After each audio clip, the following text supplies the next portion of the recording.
Nini everyone, Zamora here. Excuse my tired look. Yeah, I just woke up. My hair's crazy in the morning. Alright, anyway. So this is a response to Dreoilin's, whatever. his pagan questions, his 10 pagan questions. So let's go ahead and get started here. So question 1 is, do you have a favorite holiday? And if so, what is it and why do you like it? So pagan holidays that I really like. Well, one in my tradition is called the Feast of Drunkenness, and it is for Sekhmet. No, we, the participants, don't get drunk. Well, we're not supposed to anyway, but shit happens. It's an offering to quell Sekhmet's rage, to keep her happy by giving her beer. Red beer, at that. And, of course, we as practitioners partake of the offerings because, that's how they did it. So that would be my favorite Egyptian holiday. Why? Because it honors Sekhmet, and it's about quelling the rage within and making right with people and stuff. So that's my favorite Egyptian holiday. Another favorite holiday of mine that's more mainstream would be Samhain or Halloween. I know they're not the same, but I love Halloween. It's crazy time when all the ghouls and ghosties come out and communication with the dead and all that, and I just really like that. We do have one similar. It's called the Wob Feast, but that's more about like a dumb supper and stuff. So Anyway, moving on. Ritual garb. Yes, I do have a robe. And I do wear it. Now, traditionally, the priests and stuff would have been wearing white linen. And mine's very red with 2 giant dragons on it. But,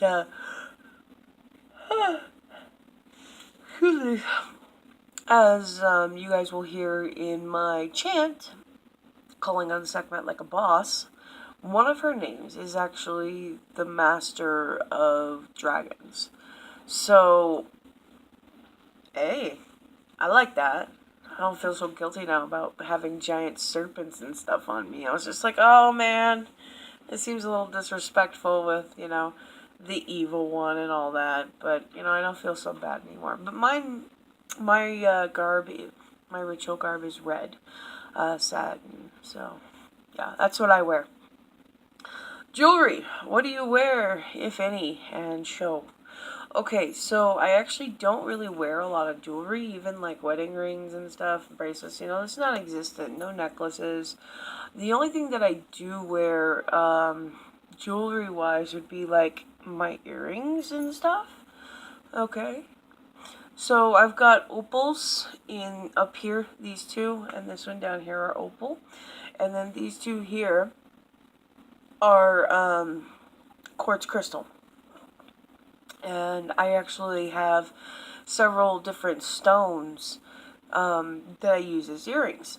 And that is, to help bring that stone magic, that mineral, into my life. So, if I wanted help with communication, I could pop in some lapis lazuli earrings. If I wanted to have protection, then maybe I want to put in some carnelian. Or if I wanted to connect to a Sekhmet, then I would wear turquoise. So that's kind of what I would wear, like witchy jewelry-wise, or pagan jewelry-wise, would just be like my earrings. I do have a necklace that my husband brought me that I do wear on occasion. It's made out of coral, and that's from his culture. So it's the Palauan women's money. That's what they called it. It's like little beads. It's then the more beads you had, like the more wealth you had as a woman, and only women wear them, and it's part of his culture. So yeah, he brought me back one when we first started dating, and I still have it. So number 4. What are some ritual no-nos or pet peeves of yours? Okay, so ritual no-nos for me would be like getting up in the middle of ritual. So I really try to have everything here. And you know what I mean? Like, shit happens. Sometimes you just gotta get up and do it. You forget things, but whatever. But for me personally, I try to have everything set up and ready to go so I don't have to get up, lose focus on whatever it is I'm doing, and go get whatever I need or do whatever I need to do. It's very distracting to me, so I try not to do it. A pet peeve of mine. Okay, so in my cultural appropriations video, which I don't know if I'm going to upload again or if I'm going to redo it. I still have the video, but I did talk a little bit about labeling and stuff like that. I understand not everyone who uses certain terms understands those terms, but that's kind of where my pet peeve lies. If you have, say, like a Wiccan who's making mojo bags, it's like, okay, Wiccans don't make mojos, so are you eclectic? Okay, you're eclectic, cool. Do you know mojos are hoodoo? Do you know anything about hoodoo? Do you know how to make that charm bag? Do you know how to activate that charm bag? Do you know what needs to go into it? No? Do you know where you need to carry it? No? None of that? Then it's not a fucking mojo bag. Don't call it a mojo bag. There are certain things that need to be done to that bag in order for it to be a mojo. So that's kind of one of my pet peeves. It's like, and it's just like, don't flash the damn thing around. That's one of my pet peeves, is when people do things or they say things and they don't fully understand where that comes from. So that's like my pet peeve. Shit, that makes me sound like an asshole. Like, labels are important, but at the same time, no one wants to be labeled. So it's a hard line to walk with that one. But yeah, that's my pet peeve. Number 5, have you ever experienced a feeling of being unwelcomed by local land spirits? Once, and only once, and it was a very wild place that I went to. Kind of pretty much untouched by man, and it took us a while to hike up in there. So, I just felt I felt a lot of fear. It was a scary experience, you know. It was just like I kept seeing shadows move and hearing growls and stuff, and I'm like, I'm done. Time to go. They don't want us here. So that was like the only time I felt an unwelcoming sort of presence out in the wild. So how do I honor local spirits or spirits that are not part of my tradition? So I do work with some Native American entities, given my own heritage.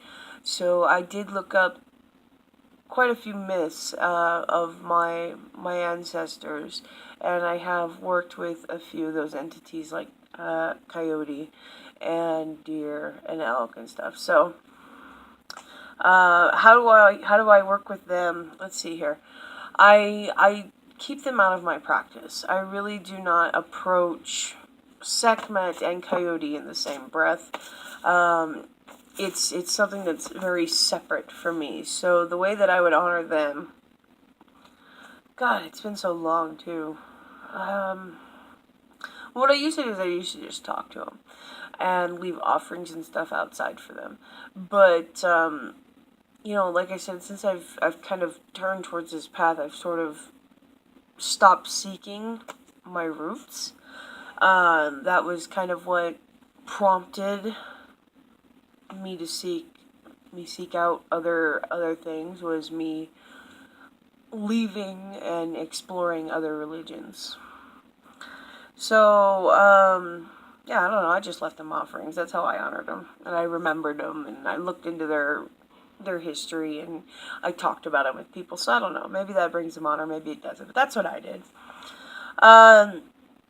Number 7, what is your biggest achievement on your personal path? I think the biggest achievement I ever did is the first time I got my spell to work the way I wanted it to work, not some weird backlash.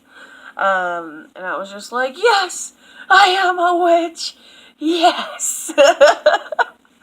And it hasn't been smooth sailing from there, but that was like probably one of the hardest things, that I've ever done, because it took so long for me to really get it going. It was a few years, you know, of real dedicated study and practice.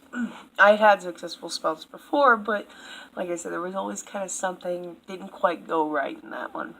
So that was probably my biggest personal achievement. But there's plenty of time left, so we'll see. Maybe it'll change.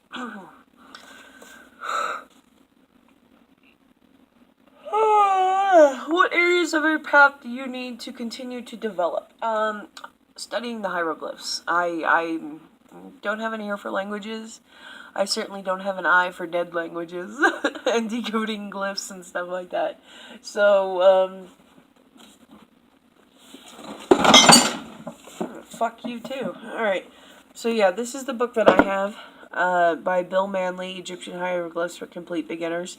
Very well laid out. I just procrastinate the shit out of it. So that would be the book I would recommend. It's very nice, but it's the area of development I need to work on. The reason why I need to do this is because they wrote everything in Egyptian hieroglyphs. So for me to understand the people better and translate what I believe that it's saying, I need to be able to read them. Number 9. Do you use music in ritual? Do you dance at ritual? What do you use? So I use music every time I perform ritual. I don't know if you would call it music, but the ancient Egyptians, the sistrum was one of their musical instruments. So anytime I'm using music. Now, modern music, like, say, Incubus, Succubus, you know, I might listen to that before I do ritual to get kind of pumped up and feel the energy flowing and stuff like that. But I don't use it in ritual. I try to keep everything kind of traditional, which is hilarious because I practice such an untraditional path. But I try to use Egyptian-themed musical instruments and stuff, and this is one of them. So I don't dance in ritual. I don't. I'm not a dancer. Sorry. It's just who I am. How do you have ritual feasts? Okay, so with the ancient Egyptians, it was such a harsh world that they celebrated life pretty much every day. There was a feast for a god every week. So when certain things pop up, like, say, our birthdays or Christmas or things like that, whatever we're cooking, I will make a plate for my husband, a plate for myself, a plate for the animals, and a plate for deities, entities, spirits, whatever. And I leave that as an offering on the altar. And tell them, like, hey, eat up, this is yours, okay? So, excuse me, coughing so much. So those are our, like, ritual feasts. And because the Egyptians were so into celebrating life and everything, it's really hard to say that there's one specific time that we feast, because the Egyptians would have been given their deities offerings every day. They would have feasted every day. So that's how I do it. I just cut off a portion, the best portion, of course, and lay it before the deities before I do anything else. They get to eat first. Because we also consume what they, after they're done. We consume their blessed food after they're done. So those are my answers to Dreoilin's 10 pagan questions. I'm going to tag Nadrea Rosemoon, as well as the man formerly known as Razeavillage, currently known as Severed Heads. I'm going to have you guys do these 10 pagan questions. If you guys don't want to do them, hey, pass them on to somebody else. Maybe they want to do them. That's it for tonight, guys. Synapti.